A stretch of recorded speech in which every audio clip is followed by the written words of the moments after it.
A group of hikers stumbled upon a chilling sight. A peculiar green figure with an uncanny resemblance to a human, slowly ascending a tree. As they watched in disbelief, the creature turned its gaze towards them, and a shiver ran down their spines. Fueled by fear, they quickly dialed 911, realizing they were face to face with something beyond their understanding. The dispatcher's voice crackled through the phone, but what the hikers heard next made their blood run cold, leaving them frozen in the heart of the eerie forest. "Run!" The operator on the other side of the line when they called 911 was barely understandable. It was clear that they did not have a good reception so deep in the jungle. But that one word did come through, and it made the hikers realize that they were clearly in deep trouble here. Scared out of their mind, they looked up in the trees again. To their horror, they did not see the strange creature anymore. The hikers start to frantically look around to see if they can spot it. But it was very well camouflaged. They were surprised that they had even spotted it in the first place. For a second, they start to believe that it may have left. But those hopes very quickly disappear. Out of the bushes, the creature suddenly came rushing at them on all fours. They had no idea what the heel thing was, but they knew they needed to get out of there immediately. The three hikers started to run off without looking back, but also without looking at each other. And in their panic, they actually managed to lose each other. Only when hiker Noah was finally too out of breath to keep running did he look around and discover that he was all alone. He did not see the creature, but he also did not see any of his friends. He wanted to call out of them, but realized that if the creature was still close, it would immediately give away his position. Noah had to think out his next move very carefully. He checked his phone, but he did not have any messages from his friends. And when he tried to send some to them, he quickly found out that the reception had gotten even worse than before. Nothing was getting through. There was not a sliver of connection or internet to be found. But this also meant that he could not use Google Maps or any other tool to find his way out of the forest. He was trapped here with no idea which way to go. A strange and possibly dangerous creature on the loose. No idea where his friends were, and it was also starting to get dark. He had no idea how it could get any worse. He debated just staying in one place, but knew that if he was going to have to spend the night here, then he needed some shelter. And so, without feeling like he had much of a choice, Noah just chose a direction and started walking. The opposite direction from which he came to make sure he would not run into that creature again, or at least minimize the chances. And after almost 2 hours of walking, Noah finally encountered something that made his eyes light. It had already gotten completely dark, and Noah was using his flashlight to guide him the way. He was just hoping he would not see anything move. But then, he suddenly stumbled upon a little bit of clearing, and there was a wooden cabin at the center of it. Noah could not believe his luck. He first thought it might be a mirage or something, a fantasy. But when he walked up to it, it was as real as it could be. He felt the doorknob, but as he could have expected, the door was locked. Noah doubted how he could best get in. There was clearly nobody inside. He could kick the door in, but then he would not be able to lock it again and protect himself from the outside. But as Noah was thinking of his options, he suddenly started hearing sounds in the distance. Movement, leaves rustling. Something was getting closer. Noah tried not to panic. Kicking the door in seemed like his only option. But then he saw some strange stone beside the door. He quickly tried to turn it around, and bingo! There was a key below the rock. With his hands shaking and the sounds behind him coming ever closer, Noah managed to put the key into the lock and open the door. He went in and closed the door behind him again as quickly as humanly possible. Finally, he felt a little bit safe again. But this feeling of peace was only very short-lived. Only about a minute later, he heard a beating on the door. Noah was holding his breath. His instinct told him not to open the door under any circumstances. But then he suddenly heard a voice. A very scared voice, but one that Noah immediately recognized. It was the voice of Matt, of his friends who he was hiking with. Matt was screaming to be let in. There was something coming after him, and he had nowhere else to go. Noah took a deep breath and opened up the door for him. Matt almost fell into the small cabin, and Noah immediately closed the door behind. Matt looked up and looked surprised to see Noah. He had apparently no idea who was inside the cabin. He was just that desperate. Noah immediately started asking Matt a million questions, mainly about where the hell Joshua was, their third hiking companion. Matt was able to tell him that he and Joshua had been running together for a while. The creature had come after them both, and with no other choice, they decided to split up. And the creature went after him. He had been running up until now, and feared the green creature was very nearby now. In the dim light of the cabin, Noah and Matt, hearts pounding with a mix of dread and determination, agree they can't leave Joshua alone in the wilderness. Despite the palpable fear that clings to the air, a resolute sense of duty propels them to plan a search for their lost friend. Scouring the cabin, they hastily assemble a makeshift kit, a flashlight with dwindling batteries, a frayed map of the area, and a sturdy rope that lay forgotten in a corner. The items feel meager in their hands, yet they clutch them like lifelines, tokens of hope in a situation where hope is scarce. As they step into the night's embrace, the forest around them seems to inhale, a silent observer to their trepidation.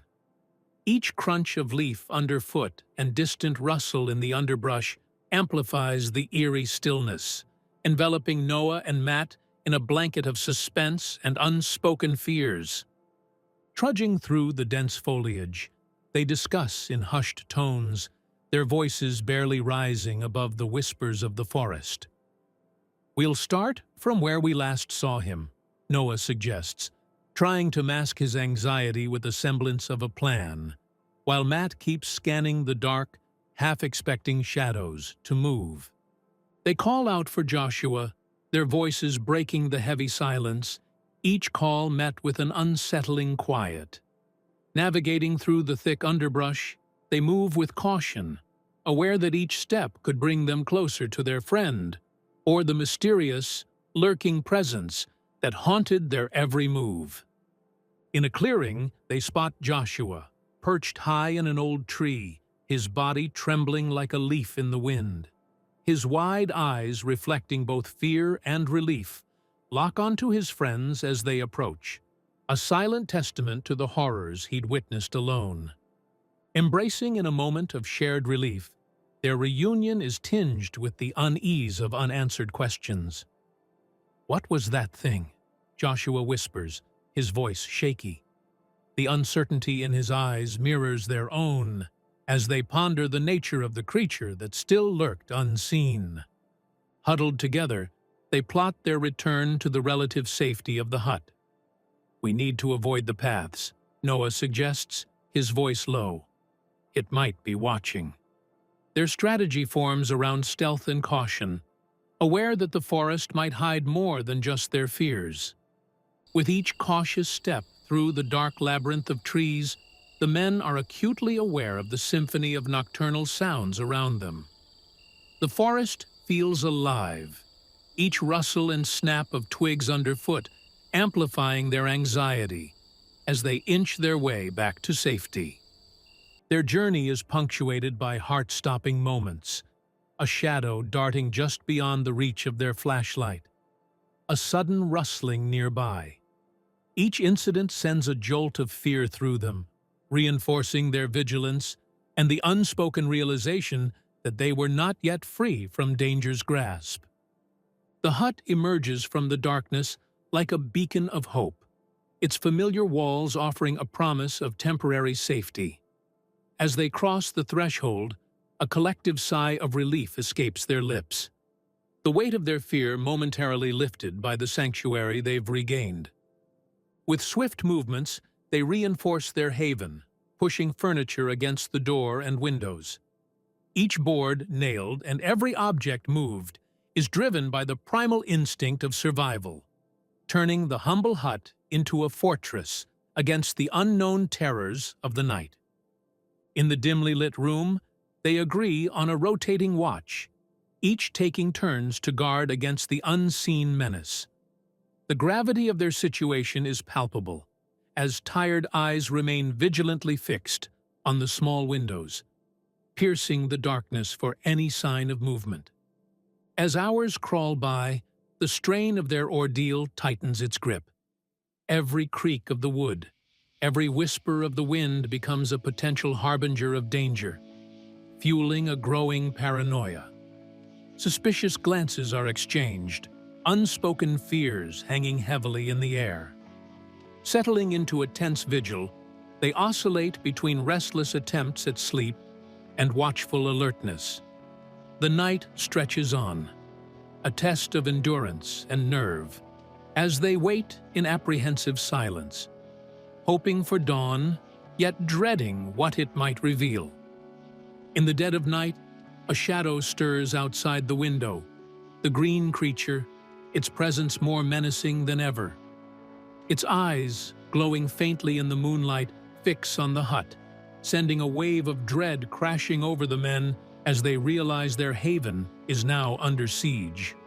A surge of panic floods the hut as they scramble to reinforce their makeshift fortifications.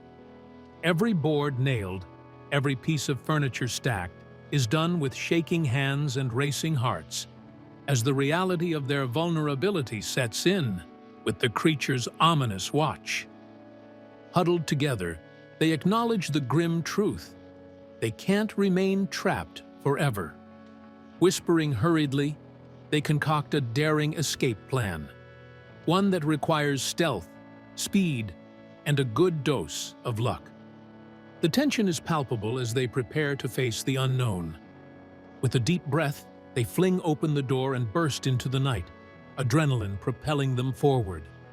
The forest engulfs them, a maze of shadows and unknown dangers as they navigate the treacherous terrain, driven by the primal urge to survive.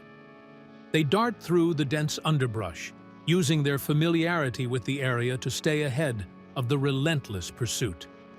Behind them, the sound of the creature moving with a terrifying determination serves as a constant reminder of the perilous game of cat and mouse they are playing. Gasping for air, Noah, Matt, and Joshua stumble back into the hut, the door slamming shut behind them. Their hearts pound in their chests, echoing the terror that chases them, as the creature's ominous presence looms just beyond the thin walls of their refuge. An eerie calm settles over the hut, broken only by the occasional scratch or thud from outside. The creature, now a silent sentinel, encircles its sanctuary, its intentions as enigmatic as the shifting shadows it cast in the moonlight, turning the hut into a prison of fear. Inside the cramped space, the air grows thick with tension. Each man battles his own rising claustrophobia and dread, the situation weighing heavily on their mind. Sleep is elusive, and the once comforting walls of the hut now seem to close in on them, a constant reminder of their entrapment. Night after night, the creature maintains its vigil, a relentless predator in wait. Its dogged determination to remain just beyond their sight adds a chilling layer to their already frayed nerves. The unceasing threat of its presence is a psychological torment, as exhausting as it is terrifying. Huddled together in the dim light, they begin to whisper theories about the creature. Is it guarding something? Or someone? Matt muses, his voice laced with fear. Or maybe it's just as scary as we are, Joshua adds, though his words do little to ease the palpable tension. In a moment of resolute courage, Noah outlines a bold strategy to confront the creature. If we can't outrun it, we'll outsmart it here, he declares, conviction in his voice. His plan hinges on the element of surprise and their knowledge of the hut's layout, a glimmer of hope in their desperate situation. Quickly, they transform the hut into an elaborate trap. Furniture is strategically placed, creating obstacles and choke points. Every move is calculated, turning their once peaceful refuge into a battleground. The air is thick with anticipation as they ready themselves for the confrontation. Noah takes charge, assigning roles with a clear head. "Matt, you'll be on the lookout," he instructs, his tone firm. "Joshua, you're with me. We'll be the bait." Each man nods in understanding, the seriousness of their task reflected in their determined eyes. Despite the creeping tendrils of doubt and fear, a sense of determination binds the trio. They exchange silent nods, a wordless pact forged in the face of danger. Their plan is a gamble, but in the claustrophobic grip of the hut, action feels like their only choice. In the stillness, before they act, they stand shoulder to shoulder, a united front against the unknown. Their shared resolve is palpable, a beacon of human resilience in the face of the unexplainable. With a collective breath, they brace for what may come, the bond of their friendship, their strongest armor. The interior of the hut becomes a silent arena, every object meticulously placed, every potential outcome considered. Noah positions himself by the door, his hand steady despite the racing of his heart. The moment of truth is upon them, the trap set and ready.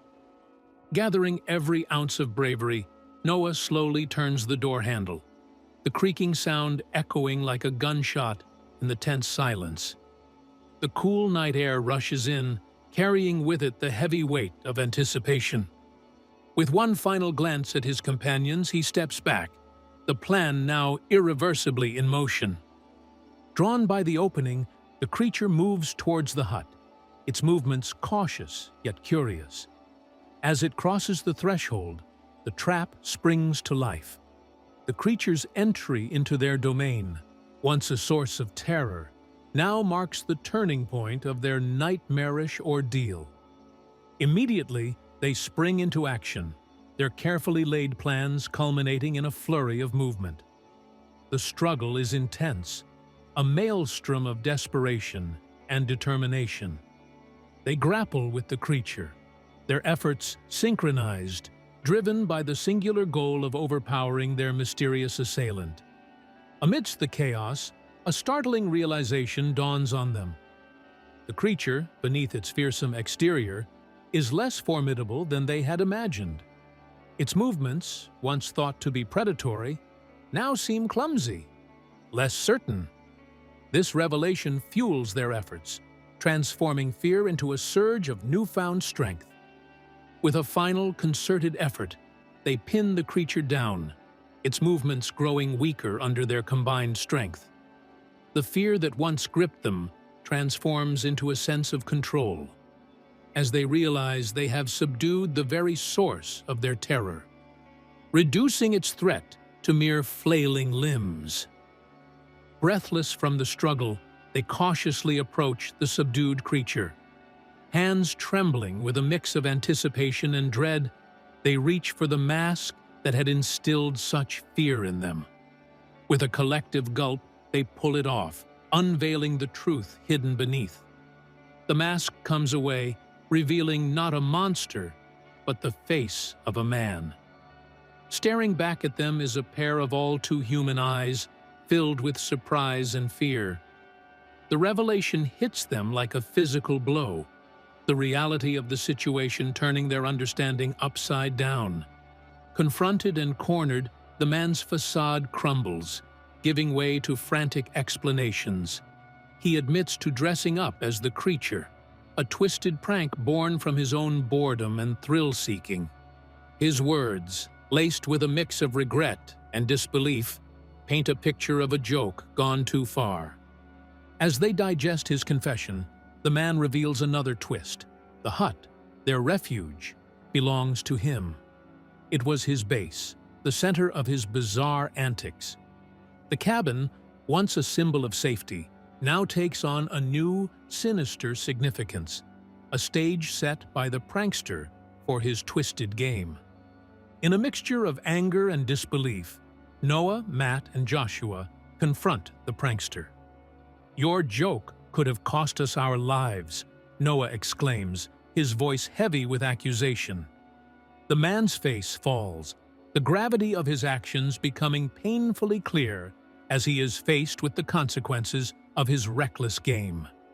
As they search the hut, they uncover a stash of green suits and masks, each a chilling replica of the creature that haunted them. The discovery serves as undeniable evidence of the man's elaborate ruse, a collection of disguises that turned their nightmare into his amusement. The three friends huddle together, discussing their next steps. "We can't just let him go," Matt insists, a sentiment echoed by the others. The man's actions, though born from folly, had endangered their lives, a fact they couldn't simply overlook or forgive. Using the last bars of signal on their phone, they contact the authorities. Explaining the situation proves challenging. Their story sounds like something out of a bizarre tale. Nevertheless, they persist, determined to see that the man faces the repercussions of his actions. Red and blue lights pierce the darkness of the forest as the authorities arrive. Relief washes over the trio as they lead the officers to the prankster. He is taken into custody, a look of remorse etched onto his face. For Noah, Matt, and Joshua, it's the end of a surreal ordeal, one that they will not soon forget.